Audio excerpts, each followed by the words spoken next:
Hi everybody, it's Kirsten. This is my second video on my weight loss journey, and my 85-pound golden retriever is currently sitting in my lap, so if she sits up, I apologize.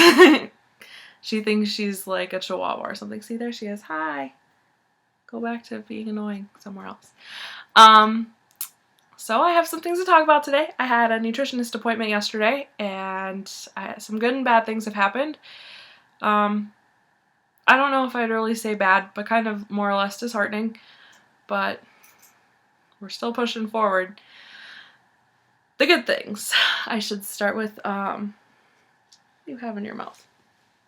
The good things were I got weighed yesterday, and my starting weight when I started the program was 257 pounds, and when I weighed in yesterday with the dietitian, I weighed 254.2 pounds. And then this morning I stepped on the scale and I weighed 242 even. And every time that I've been weighed at the doctor and been weighed at home, because I always weigh myself first thing in the morning before I eat and all that kind of stuff, my scale has only been 1/8 of a pound off. And so it's pretty similar, but I don't know if today's like 2-pound loss almost is more or less from water weight, but I can't really tell. But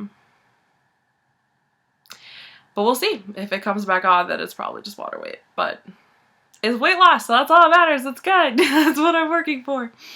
The second good thing is I got my CPAP yesterday, and that was the best thing that has ever happened to me. I normally don't sleep through the night, and last night I only woke up once as compared to the 4 or 5 times that I would wake up in the middle of the night.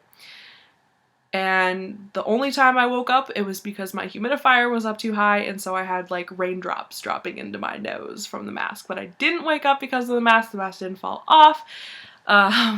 It was quiet, it was comfortable, and I normally don't sleep on my back, and I woke up on my back. My mouth wasn't dry. It was just a really good experience, and I feel really good. And that's probably the best sleep I've ever had in forever. And anybody who knows anything about weight loss, sleep is huge.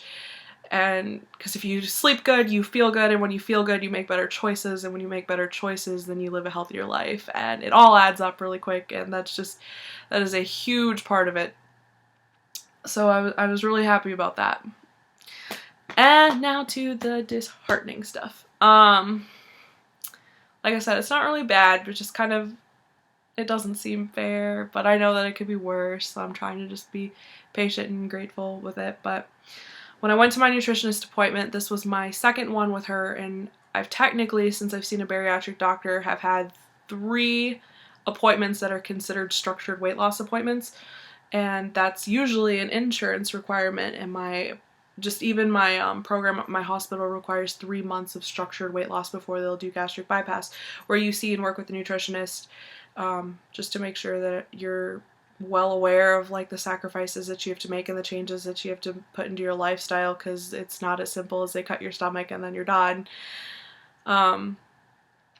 But they said that my insurance is very unclear on what they want, and my insurance is really frustrating to work with. I have TRICARE, and they don't really state what they want specifically. They just said that they want like 3 to 6 months on a diet program such as Jenny Craig or Weight Watchers, and with regular doctor visits or whatever, checking your weight, but it doesn't even say like necessarily how many months. So some people who've had TRICARE have had to do 6 months of that. Some people have had to do 4. Some people have done 3. Some people have done none, and they get approved for the surgery. So it's kind of like a guessing game. And my program has been trying, there's a specific person that works in insurance, and she's been trying to work with TRICARE, and they're just, every time she talks to them, she gets a different answer, and so it's just really frustrating. And my nutritionist decided that she wanted to play it safe and just wants to do 1 more appointment, so that pushes my stuff out until August, which I was hoping everything was going to get sent off to insurance next week, but it's not. So that was kind of like it's 1 more month.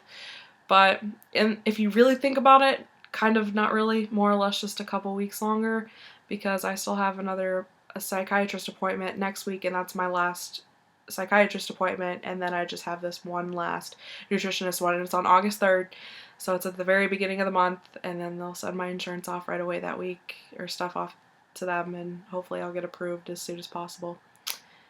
Second bout of bad news, my surgeon is retiring. And I'm really, really disappointed because he's what I've wanted, like, he's really, really good. He's one of the most well-known bariatric surgeons in Minnesota, and he is older, so, like, he deserves to have a very happy retirement, and I am happy for him, but I really wanted him to do my surgery. There are 5 other bariatric surgeons in my program, so I'm not worried about finding a replacement because everybody is fantastic at this hospital that I'm working with, but that was the one that I wanted, and they said that there's still a chance that he might do it, but he's supposed to retire at the end of August, and it just depends on how fast they can get my stuff through the insurance, and how fast I can get booked, and how fast I can be on a 2-week liquid diet that my program requires. So it's a really hit or miss thing, and it's sad, but what do you do? Yeah, and I've kind of taken it as, like, let's try to make this as positive as it can be, so I'm just like, this gives me an extra couple weeks to work on myself and make sure that I know what I'm doing and have a stronger, like, change on my food outlook, because I have to be prepared for that, because it's a big change, and I don't want to screw it up.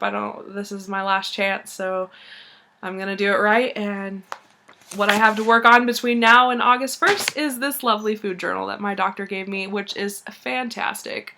Most nutritionists just say, write me a food journal, write down whatever you eat. But that doesn't really help you when it comes to learning, like, how much of what you should be eating and when. This food journal is a little different than any one that I've ever seen. It's broken down by day. Well, obviously, each, like, giant square is a day. And then it's breakfast, lunch, and dinner.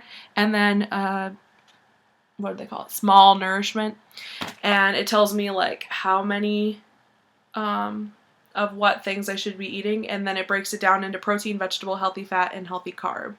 So, like, in my protein, because that's what they want you eating most of, like, for example, they said, like, 2 hard-boiled eggs and 1 string cheese, and then you, like, write it in there. So it's really nice that, like, they gave me this, because it really helps me look at, like, literally everything I'm eating and making sure that I know what I'm classifying it as, and they gave me, like, a list of, like, all the healthy fats and healthy carbs and all that kind of stuff, so it really helps break it down better.